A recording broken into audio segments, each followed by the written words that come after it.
तो गाइस मायरे की कल के एपिसोड में आप देखोगे कि फाखिर अपनी माँ के साथ बैठा होता है और उससे कहता है कि अम्मी आप समझने की कोशिश करें, मैं ये शादी नहीं कर सकता क्योंकि मैं और किसी लड़की को पसंद करता हूँ और मैं शादी करूँगा तो सिर्फ उससे।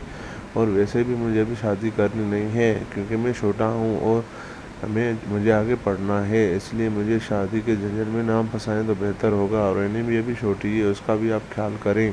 तो ऐसे में समीना उसकी बातें सुनकर हैरान हो जाती है और कहती है कि बेटा, अब तुम्हारे अब्बू ने फैसला कर दिया है, अब तुम और एनी की शादी कोई नहीं रोक सकता, अब तुम दोनों की शादी होकर रहेगी ही।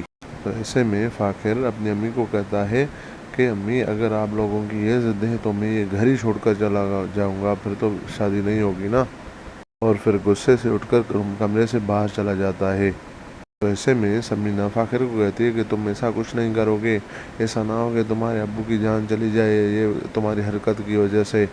उधर अब अगले सीन में देखोगे कि एनी अपनी माँ के साथ बैठी होती है और उसे कहती है कि अम्मी मैं ये शादी नहीं करूँगी, आप मेरी ज़िंदगी ख़राब ना करें, मैं अभी छोटी हूँ, मुझे आगे पढ़ना है, आप लोगों को क्यों पड़ी है ऐसी शादी करने की जल्दी में, समझने की कोशिश करें, अम्मी मेरी बात को समझे।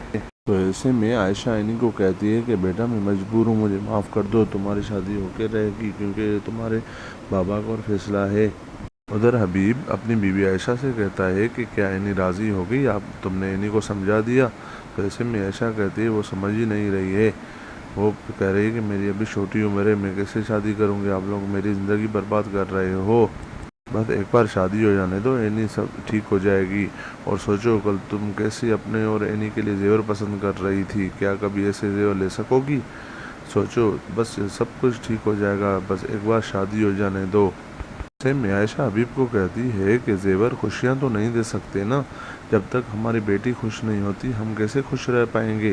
तो ऐसे में हबीब कहता है तुम परेशान ना हो, सब ठीक हो जाएगा, तुम इतना ना सोचो, बस एनी शादी के बाद ठीक हो जाएगी, वो फाखिर के साथ खुश रहेगी, इस वक्त के साथ सब कुछ ठीक हो जाएगा, और भाभी और भाईजान भी तो है ना, सब कुछ ठीक हो जाएगा, तुम परेशान ना हो।